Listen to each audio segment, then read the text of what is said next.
Hey guys, welcome back to my channel, and today I'm going to talk about the ninth card, card number 9, actually 10th card on the deck, and that's the Hermit. You know, there's a lot of meaning to the Hermit card. If you look at the card itself, you see an old sage, and it's an elderly figure standing on a mountain. You can see he is on a mountain. And this symbolizes experience, wisdom, maturity, inner knowledge, and sometimes even solitude. And the mountain represents the spiritual journey and the effort required to gain an understanding. So you don't need to become a hermit and go to a top of a mountain all alone by yourself in order to gain experience, wisdom, maturity, inner knowledge. Um, but you do need a little bit of solitude in the sense that you don't withdraw yourself from the public society and your family and everybody else, but you have to sort of not get swayed by them and keep this individual sovereignty within yourself. You see, he is carrying a staff, and staff is a symbol of stability, guidance, spiritual authority, support gained through experience. And everybody who is in a regal position that you have seen throughout the different decks, that they carry staffs. So staffs are a symbol of authority too, in the sense that his staff comes from wood. That's the most primordial of all the staffs. you know that's where the hunter-gatherer people started using it for themselves. So you can see how ancient the staff is. You see Pope's staff, it's covered with gold and diamond, and there's a pine cone on it symbolizing the pineal gland uh, that releases DMT and so forth. So the lantern is another thing. So lantern contains a light that illuminates only a few steps ahead. You see? So a lantern is not like a torchlight. You have to understand.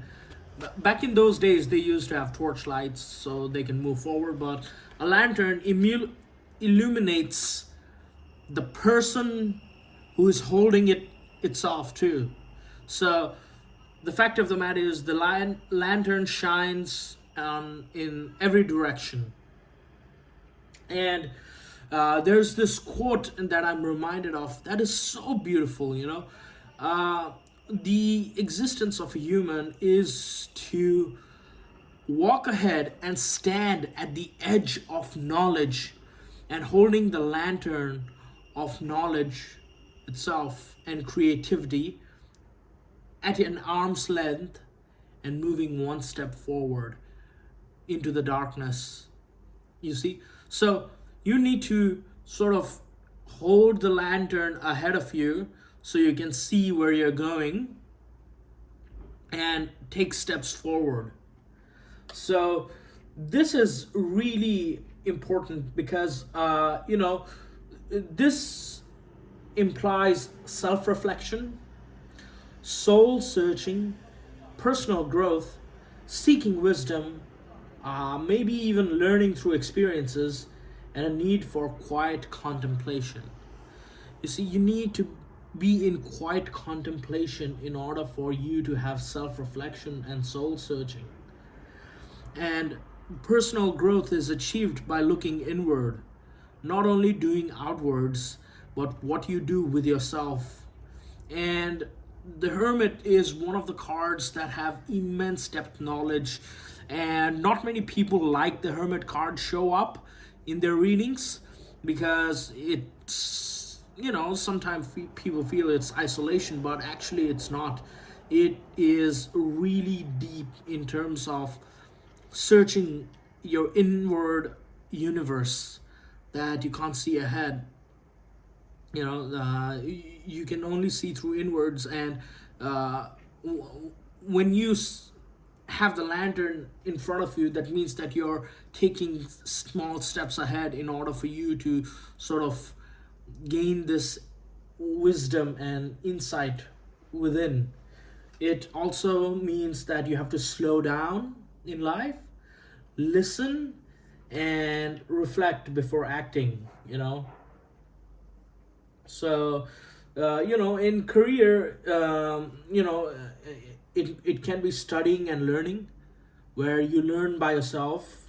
There's mentorship within yourself. There's professional development, research, and all that. Everybody needs to become a hermit, in order to achieve something great. Like there's Andrew Wiles, the guy who uh, deciphered and got the solution for Fermat's last theorem.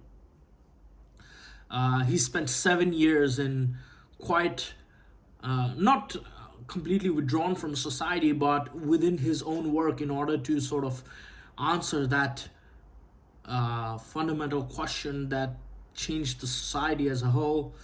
You have people like Shinichi Mochizuki, and most importantly, the most intense of all the answers must be Gregory Perelman. He got the solution for Hodge conjecture, um, and yeah, I mean, did he get it for Hodge conjecture? Let me see. Perelman.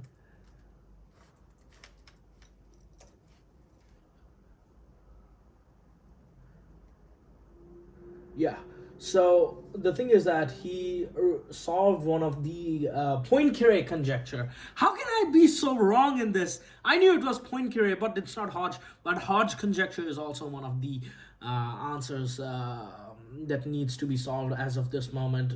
There's no answer to that. So, Gregory Perelman, he completely isolated himself into this hermit mode and came up with this brilliant answer for Poincaré conjecture, which was basically an astonishment, incredible. I can't really pronounce anything right. Like, what do I even say to solve one of the seven Clay Millennium Prize answers? It must be one of the most astonishing things to ever be done. Yeah. So aside from that, we have the Hermit card over here from the Celestial Tarot deck, and the difference between both of these is that, from what I've seen, sure, there are pine cone lights just surrounding him. I'm not too sure what that means, but the staff itself has a lantern. So it's a lantern staff that he's holding, and you can't see his face properly. So that means that the hermit does not really need to be seen. You don't need to announce everybody that you're going to be doing something or you're working on something. Sometimes they just bring you down and talk shit. It's better to be unknown sometimes what you're doing and just stay silent and work your work, rather than to have people come at you and say that, oh, that's not possible, you're not able to achieve it, and so forth. So every single meaning of this card matches this one, except for his face being seen, and the lantern and the staff are one.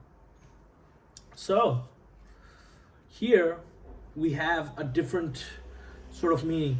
So this is actually relic of Saint Anthony the Great. So the thing is that Saint Anthony the Great was one of the he was known as the Anthony the Abbot, Anthony of Egypt, and his father of Christian monasticism. So what better person to represent the hermit card in Christian sense is the father of the Christian monasticism itself, you know. And uh, Anthony also gave away his wealth after hearing Christ's word. If you want to be perfect, go and sell your possession and give to the poor, which he did. And this, like, Saint Anthony exemplifies spiritual endurance, simplicity, detachment from worldly concerns, victory over temptation, and faithful calling to, you know, oneness. So faithfulness to one's calling. And, you know, like, he has a lot of truth in his life, in the sense that he became he took upon a monastic life, and he endured everything, and he has the Bible next to him. He doesn't have a lantern because it's you know, sunny and bright, and the entire sun is shining upon him. So, you know, he is reserved in his own mind and soul, and he has found the calling of God. So here we have the cosmic heart, devotion, potency, make your life a moving prayer. So let's read what this has for us.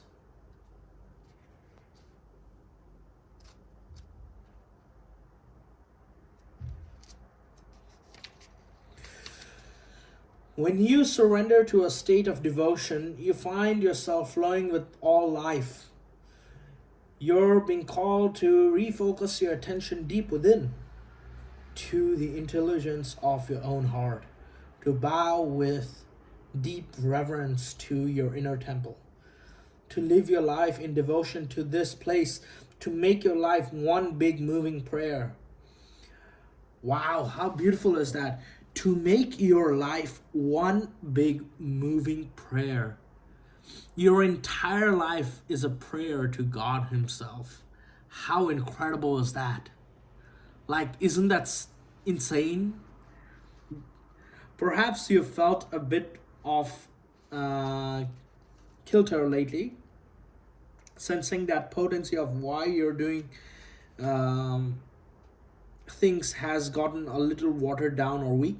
Perhaps you've forgotten what made you start doing them in the first place. So, if so, this is your call to take a moment and reconnect with the truth at the very center of your heart, to get back to the essence of what you're about, to devote your life to what you care most about, to turn your gaze deep, deep, deep, deep. To turn your gaze deep, deep, deep, deep. To turn your gaze deep, deep, deep, deep. There are seasons for harvesting and seasons for sowing. Right now, you're being called to plant your soul seed and sing to them with deep devotion, to feed them with the sweet waters of your own soul, to lose yourself in the potency of what it is that most expands your heart, to live your life according to what makes you come alive rather than what everyone else thinks, to make your life one big moving prayer. How can you make your life a moving prayer? How amazing that is. And that completely synchronizes with the hermit, because the hermit chooses to be a hermit is because they want their life to be a prayer itself. Like, how insane that is, in the sense that you're not praying in front of shrine of God and then call it a prayer. Prayer is your very existence itself devoted to God Himself. You see? How you live your life, how you eat, how you sleep, all connected to one specific God. The reason why, you know, people reserve themselves and go and live in monasteries is because they want their entire life to be a prayer to God Himself. And that's how things are. And isn't that insane how beautiful all of this has come about? Yeah, so you have modern day hermits living in secluded monasteries, and now you have high tech prayer places where they're broadcasting live prayers from temples and all the other places, singing and chanting name of God through the digital platform. So yeah, I mean, sometimes some of us need a hermit mode to reconfigure and reconnect with the divine and the ultimate. So yeah, thank you.